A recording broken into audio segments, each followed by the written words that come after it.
Welcome, Ayushmann, to our platform Genius Inside. It's such a pleasure to have you. You are our first guest on the first show ever. So it's your debut. Congratulations. It's your Wiki Donor moment. Oh my God, and I'm nervous to hell. You know, it's like, it's a fan moment. It's so many things rolled into one. And now I have to, interview you. So, but it's a privilege and it's an honor. Priya, I'm equally nervous because I've not given an interview for the past 1 year. Oh, come on. 1 year is okay, yeah? एक साल नहीं भूल जाते हो आप कैसे interview देना होता है. Acha. Seriously. So thank you for comforting me. See, I'll tell you, we believe that there's genius in everyone.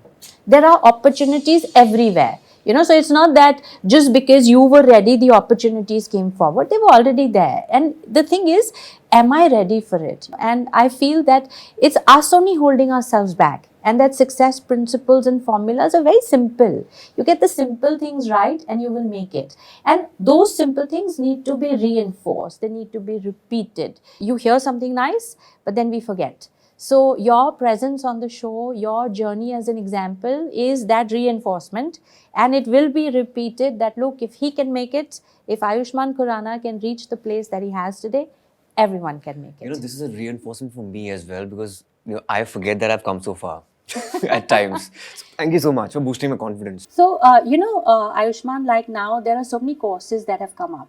I don't know in your time when you started, if there were any courses on being an artist. So people think today if they've attended a course, now the world will open for them. So talent and skill being a constant, what's the differentiator? Because you have so many graduates from so many art academies and still unemployed, still not able to make it. There were a lot of courses back in the day also. We have National School of Drama, FTII Pune, and there are theatre groups across the country, but there was no encouragement from the family. This is the time when artists are making money and families are thinking, okay, you can make money like that. So there are people all around. You have social media platforms. You don't need a platform. If you're talented, you can just go there. If you're different, you can just score something in life. But back in the day, as I said, the institutes were less. It was more of self-driven thing. If you are passionate about your craft or your art, then you go for it. You have to fight with your families, your friends, your girlfriends or whatever. But I think it's easier now. You're very lucky if you're an artist in this day and age. This is the perfect time to be an artist. It's easy. So then if somebody's not making it, it's their fault. Is their shortcoming? Not really. Again, the flip side is there's a lot of rush. There are a lot of people around. I remember in 2007 when I came to Bombay to be an actor, I could just wait for half an hour for my chance for an audition. But now you have to wait for 2 hours. The queues are longer. There are a lot of people. So I got the first mover advantage also. Thank God my parents were, fortunately I was encouraged by my parents. I was a go-getter. I was not a go-getter. My father, he instilled ambition in me. I was very laid back. I'm still laid back, I think. My manager thinks I'm laid back. I think I am. I would like to believe that I am laid back. So how did your father instill this go-getter attitude? Is it instillable? He came from a middle-class family and he's also an artist inside. And he studied law, but he's an astrologer. So he could not become an artist because his father never encouraged him. So he plays flute, he has a sense of music, he did theatre in college days.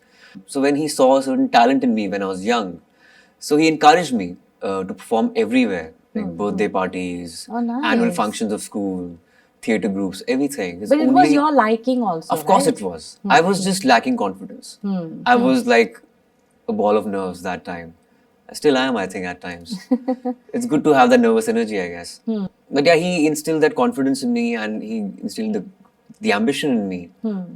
I remember I finished my post-graduation and I formed 2 theatre groups in Chandigarh and we were doing a production. And he just packed my bags, gave tickets to me and was like, you have to go to Bombay right now. So he always believed that there's no wrong time to do the right thing. And Nice. that's what I did. As I said, the first mover advantage happened because of him, I guess. Otherwise, I would have stayed in Chandigarh. I would have done theatre in Chandigarh, probably radio in Chandigarh, never moved out of the city because I think it's a beautiful city. You don't want to get out of that city. It's the cleanest, greenest, and it's like a first world city in a second world country. But how fortunate, yeah, you had your parents push you. You know, a lot of times people have to fight the parents to make Yeah. a mark, to take a stand. Also, I feel support comes from your initiative. That if you are hardworking, if you are going ahead, then people are bound to support you. You know, I don't think people around you, closest to you, want to pull back somebody who's running forward. So I think that's a blessing as well. Absolutely. Like a lot of people, at times people say my parents don't support me, but फिर आप भी तो काम नहीं करते हैं ना. So you don't wake up on time, you're not disciplined, you really don't show the interest, and yet you want the money for the business. It's just that your parents need to see that you are good at something. Yes. I remember articles were coming in the newspaper, got this best actor award or best speaker award, something like that. So he knew that, my father knew, my mother knew that, he's up to something which is very different and creative and very unconventional. So I needed support from them. And it's very important to know your worth. Self-worth, or maybe you have to be objective with your own self, or you need to have a set of friends who know where you exactly stand. You should not live in a la la land कि मैं तो बहुत सही हूँ, I will become an actor one day, because it's so subjective in art. Art is always very subjective, so you need to know where you stand. And if you're getting validations day in and day out, you're getting articles in newspapers, or maybe you're getting awards or prizes in school and college, then you realize, okay, maybe I'm good enough. So I think that's the good validating point. And getting there also. Yeah, you of have course. to earn it. So self-worth is also deserved and earned. The only prerequisite in my life was to just have good scores in school and college. He's like, if you want to do this in life, just make sure that your attendance is full and you are doing well in college, in studies. Otherwise, you're not doing this. So I think that made me work doubly hard, because I topped my college for 3 years. Wow. And still was doing theatre and also playing cricket at times, and was very active in co-curricular activities in college and school. So you are hardworking, you're not laid back. I don't know. I think I can still do better. Oh, Yeah. see, yeah, that's the thing. You can still do better, is intrinsic. But to the outside world, my God, a lot of people can't keep up. It's not easy to shoot 3 films a year. Yeah. So, see, you've had such a varied journey, from theatre to RJ to TV host to sports host to poet to musician, to acting. So tell me, did this all evolve? Was it a part of your goal, or did you have a goal and these were all milestones? I mean, people generally don't have such a varied and rich journey. You can't reach anywhere unless you don't have a goal. So I always wanted to be an actor. Okay. Or a star. Like a bankable actor, let's put it like that. Like a bankable actor, yes. But these were all stepping stones, and I always had to make a choice between music and theatre and sports in school. And I always chose theatre over anything else. I think it's a very wholesome exercise. It included your physicality also, your musicality also. Everything was there. So that's why I call theatre a very wholesome exercise. I think for us, it was like an army training. I was in all-boys school, all-boys college, and I remember there was this all-girls school right next to our college. But we were just so focused, and there's a thing called Gairy Route in Chandigarh. So in Gairy Route, you don't do nothing on your bikes and cars. You just take rounds, and girls and guys is just chatting and faffing and having fun. That's a Punjab thing. I never did that in college. I was just in that auditorium and focusing on my craft. And we were just making plays, doing theatre and winning awards across the nation.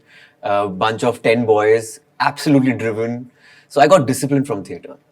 Wow. Yeah. And it's quite something to give up on these extracurricular activities, because people say, look, this time is never going to come again. Like, you wouldn't do that now.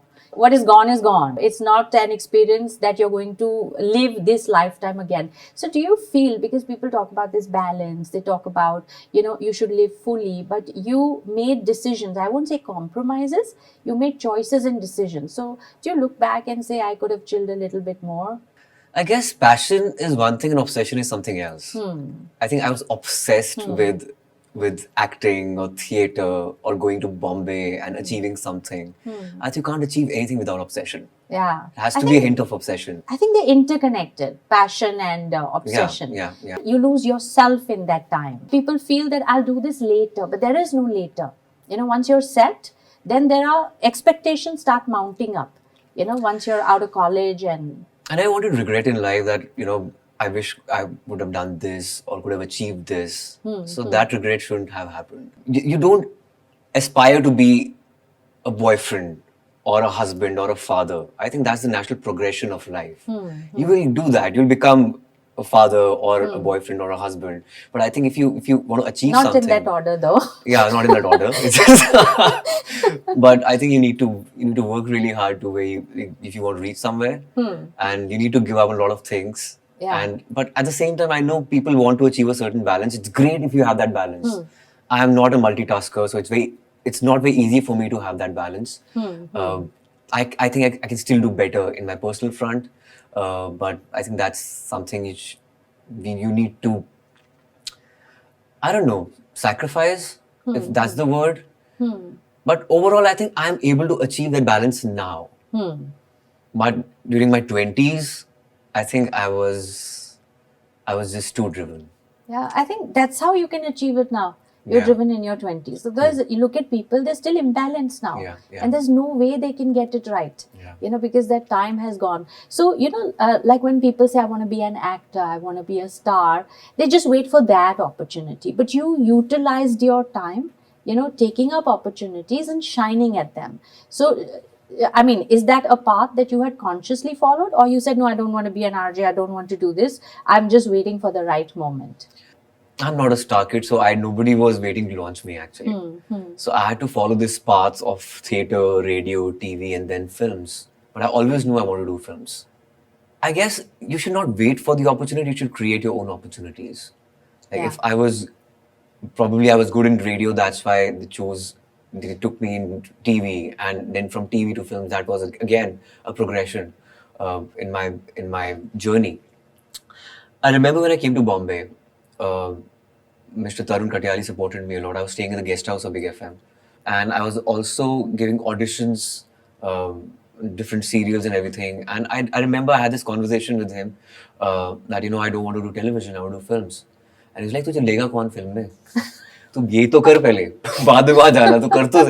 And I was like, "Yeah, you're right actually." So I started giving auditions and did TV serials for 6 months. Then switched over to anchoring, like non-fiction. I joined a youth channel and then started doing GEC also at the same time.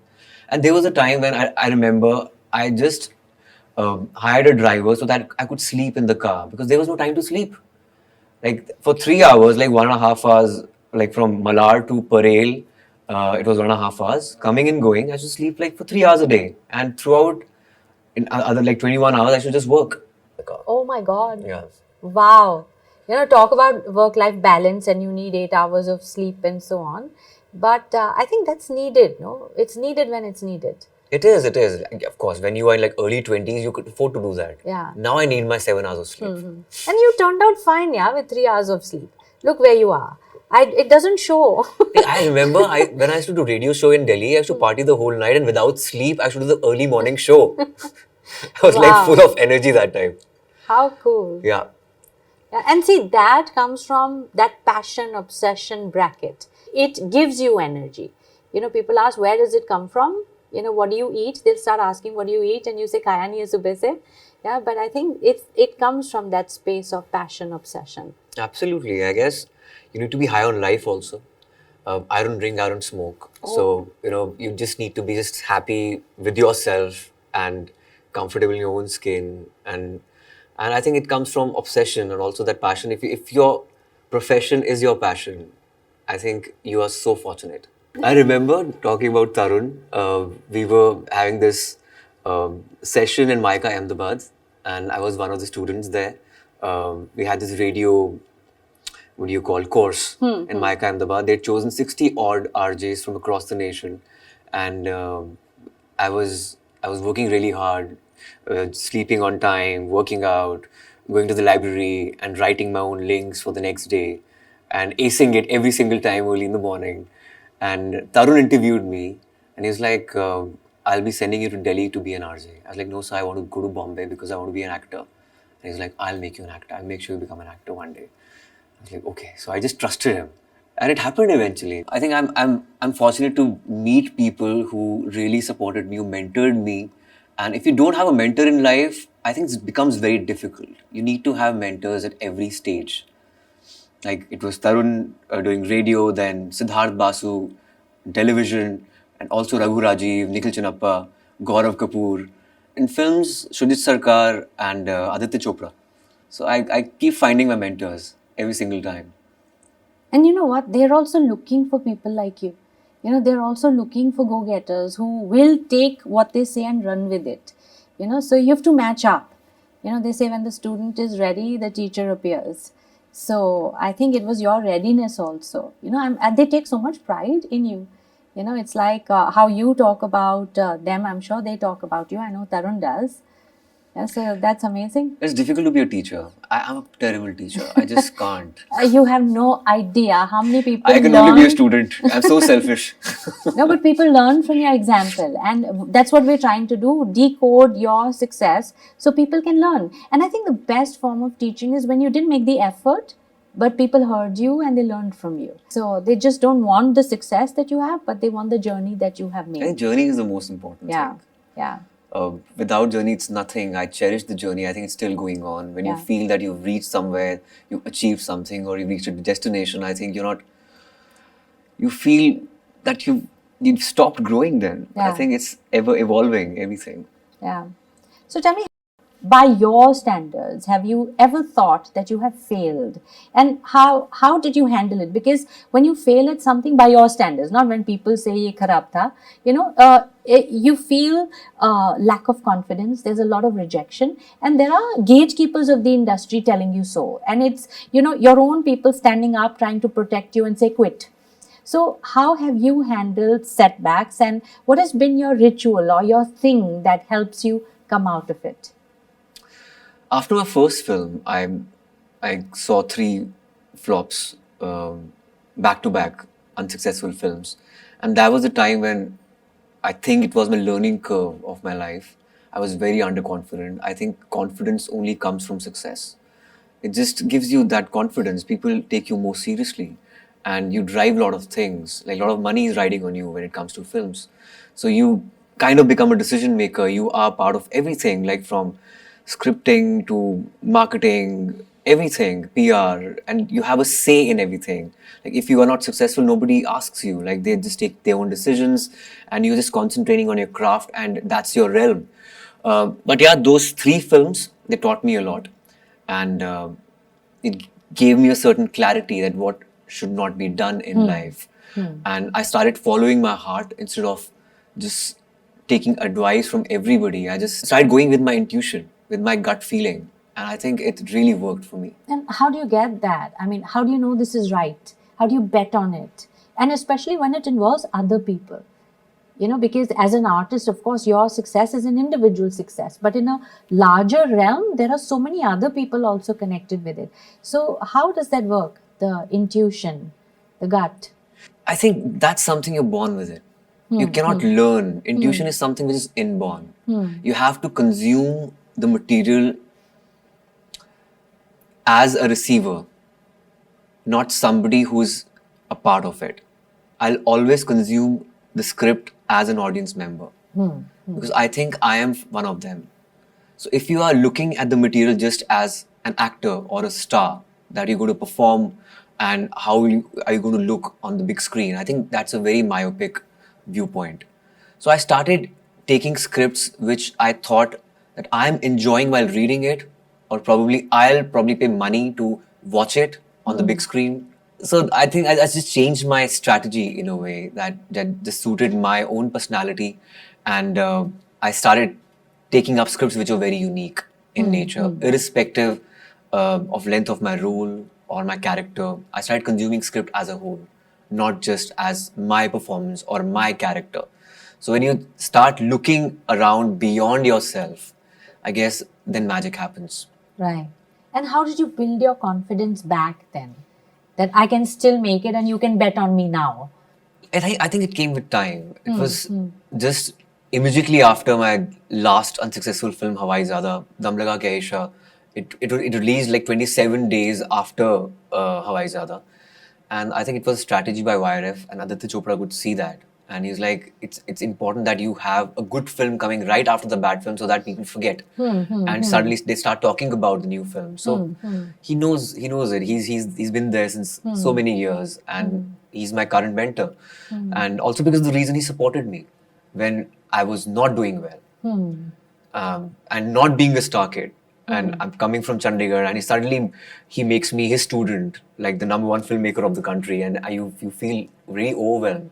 So I think it changed because of that release date. The timing was correct, and life is also like musical chairs. When the music stops the chair, there has to be a vacant chair next to you. So it happened. Yeah, that's so nicely put. From a setback or failure. Though I was pretty confident that being an artist, I had like good number of years I'd spent for radio and television that I could do that also. And I also believe कि कोई काम छोटा नहीं होता. So if you are not doing films, you can always do something else.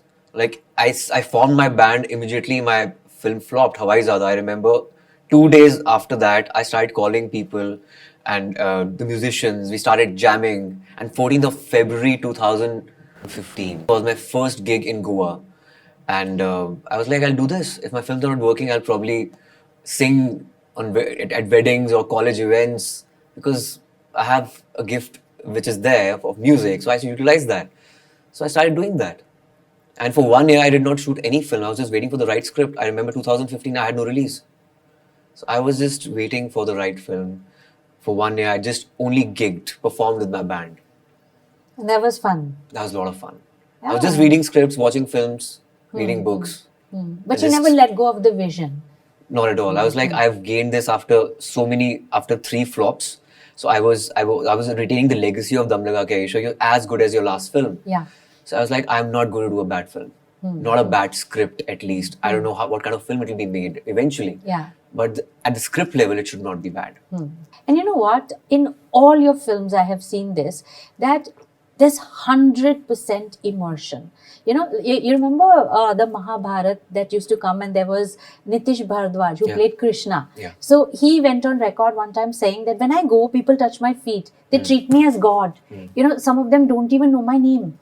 They look at me as Krishna, and that's the impact, that it's very difficult to separate you from the character. You become it, so how do you do that? How does one become one with the craft, that I'm convinced this is you? I know it's not you. I know you're Ayushmann Khurrana. You're playing a role, but it's so convincing that I will cry, I will laugh, I will take in the message that you're giving. So what is that strategy, or what is that thing that gets you one with what you do?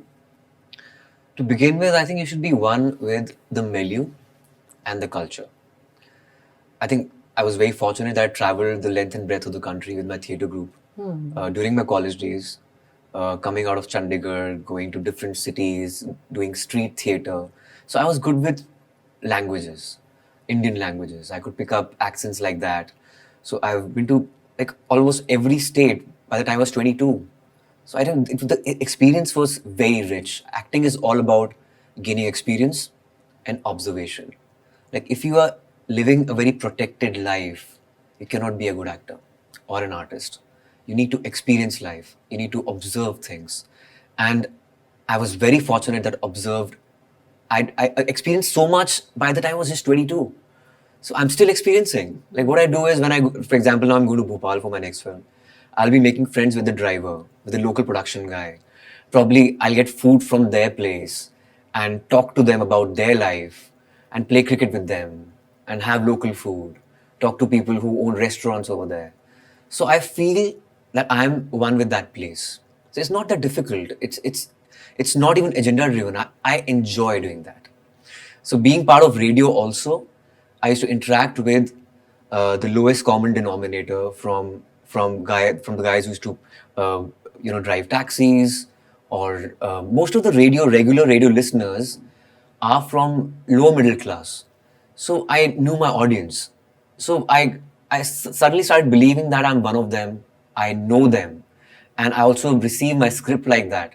And it's not that difficult, I guess. It intrinsically it comes to you that you should be doing this if you want to build a character around yourself. And my films are not just about me; it's about the character, about the language, and how the situation becomes funny or comical, because there's a dichotomy in every film. The situation is funny. There's no harm to give a bit of yourself to the character. It's okay to be you at times for like 3-4 films and then change the gear and be somebody else. Eventually, the film should work. The story should work. My God, it's amazing. It's like, it's not that it's not a professional switch on and off. That just because it's my role, I'm immersed. You're just immersed in life. I think you have to do that. You are an artist. If you're not enjoying life, there's no point doing this job. Otherwise, you can do a 9 to 5 job. Yeah. I think everyone is an artist at heart. And what you've said is so highly spiritual. To be in that moment and to experience it in its entirety, not being selective that I speak to him and I don't speak to him, but becoming one of it that's what shows, yeah. I mean, it is so evident. But at the same time, I shoot back-to-back films, so I switch on and switch off quite easily. Otherwise, you'll go mad. Yeah. Yeah. Yeah. Like if I'm probably doing a scene and there's a cut, I'm a different person altogether. Like if I'm looking at the camera and somebody else is behind it, I'm not distracted at all. Like a lot of actors will say, eyeline clear karo, piche se hat jao. It doesn't matter to me. Piche kuch bhi kar lo, I won't get distracted. Yeah. Wow. So you must have heard this statement which says, fake it till you make it. And putting it to a common person's life, it is said that the environment is a reflection of our mindset. That whatever is around you, I can tell who you are. That success, failure, love, hate, it's all in the mind and it shows up. So your environment, what you have achieved, I want to know, was it by design? Because I don't believe in destiny. I don't think things happen. I think we make them happen in our mind first and then in reality. So has it been true for you as well, that when you made it, while people said, wow, it's amazing, and you're like, yeah, I already saw this, I knew I would get here, so you're not overwhelmed by the position that you achieved? I just thought about something that, of course, destiny, it exists, but you don't have to believe in it. Destiny exists, but you don't have to believe in it. You have to make your own path. I know that happens, of course. There is a chance or a stroke of luck for sure. I read this book called Outliers. Amazing book. Amazing. It's not in your hands that you're born in the early months or the first quarter of the year. Like Canadian hockey team, most of the hockey players were Jan, Feb, March born. Because since childhood, they were the taller, stronger kids than the December borns or November borns. Because when you're young, you gain more height in like 5-6 months or 2-3 months. And that makes a big difference. Big difference when you're young. So that's destiny. What will you say? Like it's not in your hands that you're born in January or February. So there is a chance for sure. Like that's how we also talk about the release date. The release date has to be good. That's the chance we are taking. Like if there's a Diwali release or an Eid release, festival release basically. So that's luck that you're getting that release date in a way. But you don't have to believe in that. You have to go beyond that. And I always believe that success is when preparation meets opportunity. You have to be really well prepared so that when there is an opportunity, then you strike. So it's all about preparation more than anything else. And as you said, fake it till you make it. I don't believe in that. I really don't believe in that. I was always underconfident, but I was confident about my craft. So I was just true to my craft and my passion. I was just honest and earnest. That's about it. I did not believe in PR or extra marketing, nothing at all. I'm learning about these things now. But I was purely going ahead with my skill in my initial years. How nice, yeah. And I think that's how it should be. Like destiny can give you an advantage, but it can't take you all the way. Absolutely. You have to run with it with something substantial and concrete. And if you don't have that, तो फिर क्या फायदा हुआ for that festive release also? यार मुझे तो lead role भी नहीं मिल रहा था, सीरियल्स में नहीं मिल रहा था लीड रोल, फिल्म्स तो दूर की बात है. So I have fought my destiny for sure. Your work involves a lot of imagination. You have to play someone who you're not. And you play it so well that it would be hard to say, is this you or is this him? So in life as well, let's say I am not a confident person or I don't have those opportunities, but I can make believe, right? I can act as if. I feel that if I do that and if I can emote that and if I can convince people enough, I can become that. That what if your role never had to end and you had to play that character forever? I think that also comes with preparation. Like if you're underconfident, I remember I used to do public speaking. I used to go through that 100 times. And when it just gets in your body, then you appear that you are confident. Initial years of my acting, I was a method actor.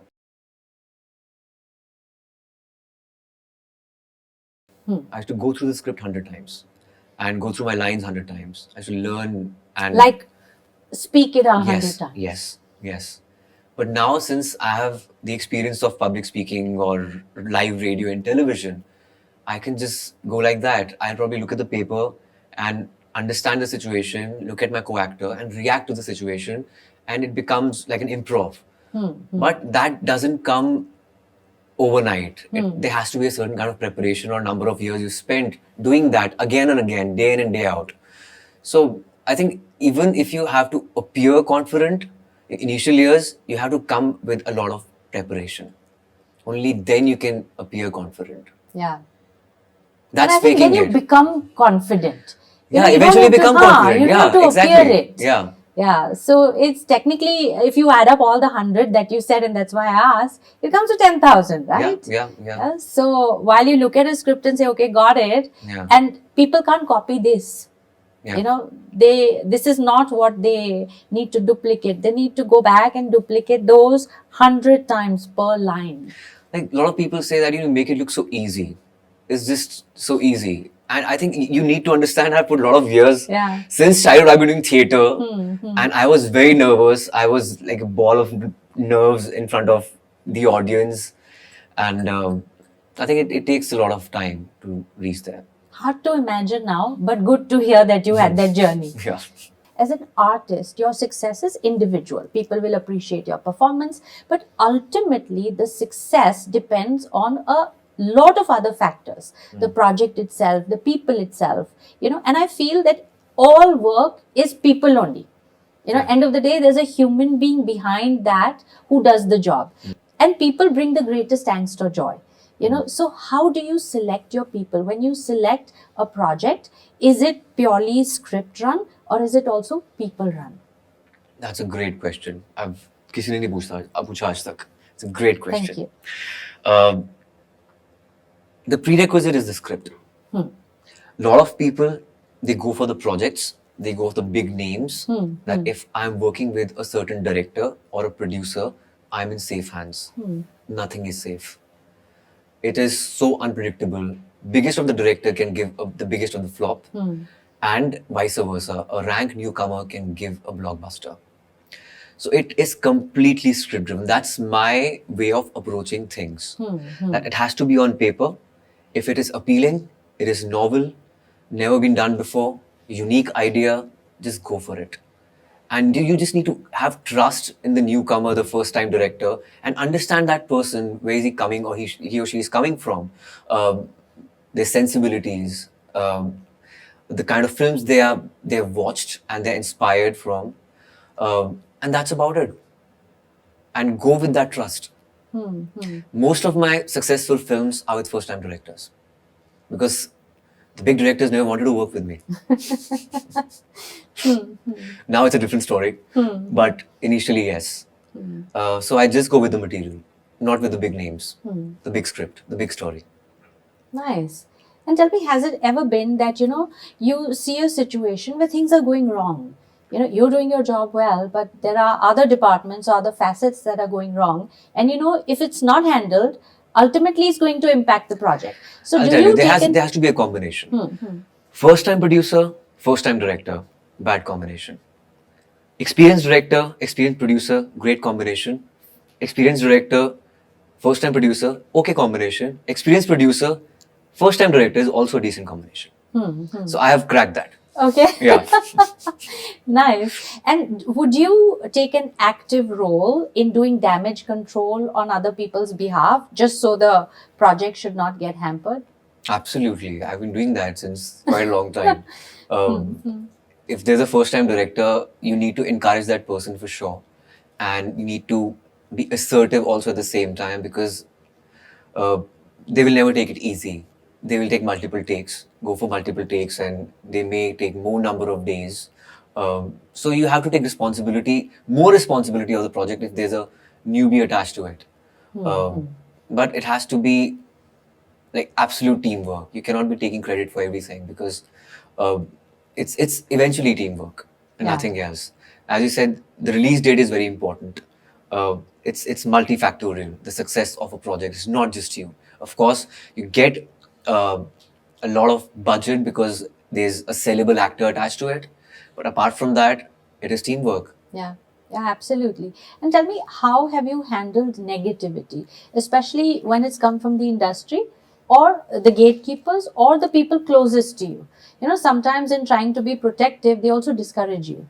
You know, that don't do this or you can't do this, where they feel that if you do it, you will fail and therefore you will get hurt. So might as well convince him not to do it. So have you taken a stand?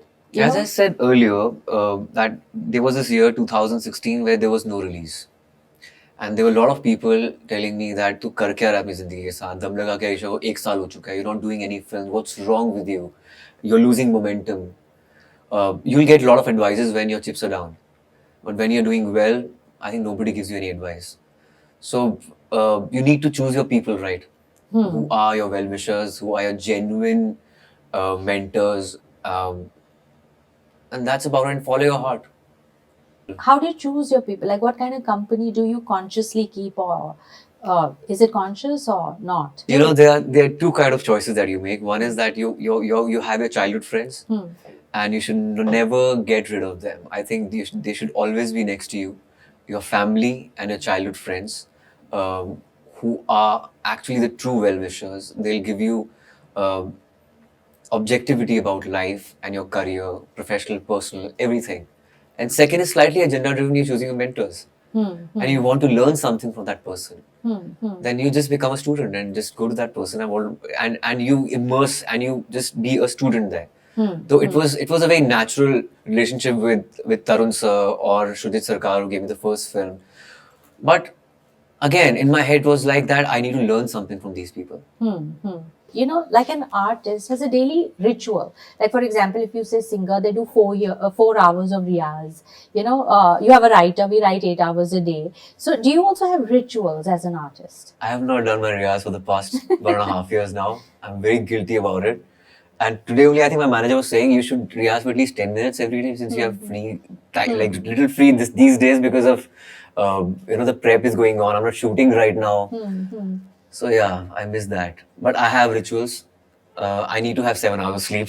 That's very important. For me, sleep and food is very important. If I'm hungry and if I'm sleepy, I can't work. So these two things, if I'm like well rested, well fed, I can conquer the world. Wow. That's the only ritual and nothing else. It's as basic as this. Apart from that, I chant. I follow Nichiren Buddhism and I chant a lot, and it gives me clarity. It gives me grounding. So it just gives me strength also and courage also at the same time. It changed my life in 2017 when my film started doing really well. I work out every day, almost every day.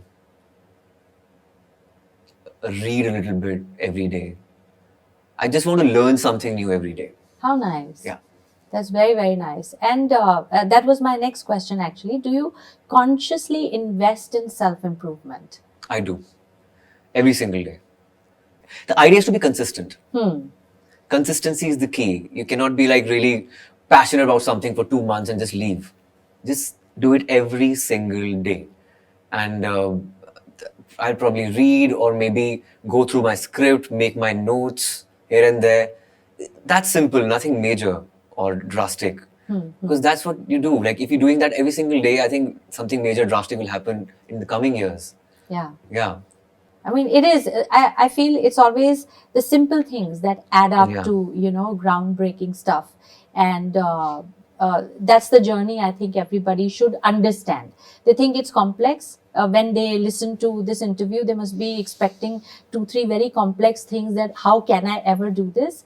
But the way you put it forward is so simple, yeah. I'd written something like a couple of years back कि बचपन में पापा की लगाई पाबंदियों को तोड़ने में बहुत मजा आता था. बचपन में पापा की लगाई पाबंदियों को तोड़ने में बहुत मजा आता था. अब बड़े होकर खुद पर लगाई पाबंदियां तोड़ी नहीं जाती. Wow, that's amazing. Yeah, that's how it is. Yeah. So look, in every other career, like for example, a corporate professional, they start somewhere and they have vision to go there, like to be the CEO or to be the managing director. And they know when they come there, they've arrived. So they have a very set progression, like they say, climb up the ladder. So in your case, where is that place that you want to go? I don't have any long-term plans. I live in the present. I just want to be a part of films which are fresh, create content which is very unique and ahead of the times, yet relatable, progressive cinema. But I would love to produce films eventually, produce content. And I think direction needs, if you want to direct something, it needs a lot of hard work, and it's very unidimensional. You cannot really concentrate on a lot of things together. So it's good to mentor different projects and take out scripts. If you have an eye for scripts, I think you should utilize that talent and probably produce content for OTT or maybe theatrical if it happens one day. Let's see. But would love to produce one day for sure. And do you have like a vision board where you put what you want to do? You put things, plug things in for the future? I don't write it down. No? No, you don't write your goals. I don't write my goals. They're in my head for sure. I remember I had written, last time I'd done that was like a couple of years back when I was shooting for a film in Delhi. So on like one of the, notepad, I had written goals and something like that. And I forgot about it. I was like so embarrassing. That housekeeping guy must be looking at those goals and, must be really judging me.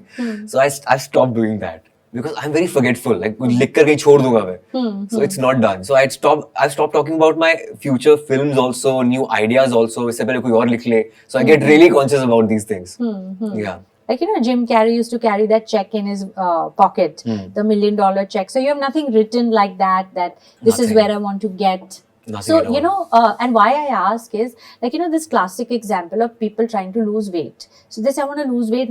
They become so thin, they're still saying, I want to lose weight. Because they don't have that needle of how much. Where shall I be to know that I'm perfect, I'm successful? So how will you know? When will you say yourself that I've done it, I'm successful, I've made it? I really enjoy my life, by the way. So I'm not very hard on myself anymore. I used to be very over-disciplined and used to work out and a lot and work really hard for 21 hours. Not anymore. And this is the time to really enjoy life. And if you're not enjoying life, you cannot nourish yourself or nurture yourself as an artist. And that's what I do now. I shoot for 10 hours, 12 hours, not more than that. And read or maybe play cricket. Live life. As I said, you cannot really be a good artist if you're not observing and experiencing life. If you are just, I don't even watch a lot of films. Because if you are imitating or taking inspirations from material which is already existing, it won't be greater than creating material out of life. So it's important to live life. So I'm just living life. My new goal is to just go for like a road trip on a bike with my friends. And again, meeting new people, having food at local eateries and talking to people. Till the time you don't know your people, I think you cannot be flourishing as an artist in our country. So it's nice now how you'll take the road trip and not go for that Gary trip, So I do that every single time when I go back to Chandigarh. So Tahira and I, we just be on the bike or the car, we just take a Gary every single night, and we're doing that now. Oh, how nice, yeah. And this is the right time to do it. Of course. I say the right time to really enjoy life is in your 40s, when you understand, I'm still in my 30s. Yes. Yeah, so you're doing it before But that's what geniuses do. They are ahead of their time. Listen, I'm not a But then genius. people No. like us, sometimes we have to wait till the 50s. And I think age also brings a little bit of sensibility to handle the madness. Yeah. So the right time is then versus doing things then you will later regret. It's very nice. It's been such a pleasure talking to you. It went seamless. I hardly looked at my questions. So I think it just came through. And I feel that your success, the best part of your success is in the journey. That if somebody wants to duplicate, it's not, I want to have what he has, I want to live the life that he has lived. And if somebody can say that, then you're a real success. Thank you so much, Priya. It was like a breath of fresh air because this is a very unique interview. It's not just about fun and frolic and entertainment. It's about something very meaningful and it's in depth. It was beautiful talking to you. Thank you. Oh, thank you. And while your movies, your characters are inspiring, I think when people look at you and they are able to make amends in their life without having continually gone through struggles or hardships, or if they can avoid some mistakes or speed up their success, I think then your journey is worth it for them as well. So I didn't have questions of right and wrong, but you've answered them to another level beyond expectation and relatable. And for that, you have a hamper. Oh, great. Thank God I have no competition next to me. So I'm the only winner, I guess. Yes, absolutely. Thank you. So this is a small hamper with a lot of books, half of all of which are mine actually. Oh, great. So thank you very Thank you. much. I hope you enjoy the read. And, like you said, you do 15 minutes of reading every day. This is good indulgence. Thank you so much. Thank you. Imposed. So, Come on, I'll read everything. Yeah. Thank you. Thank you so Thank you, much. Priya.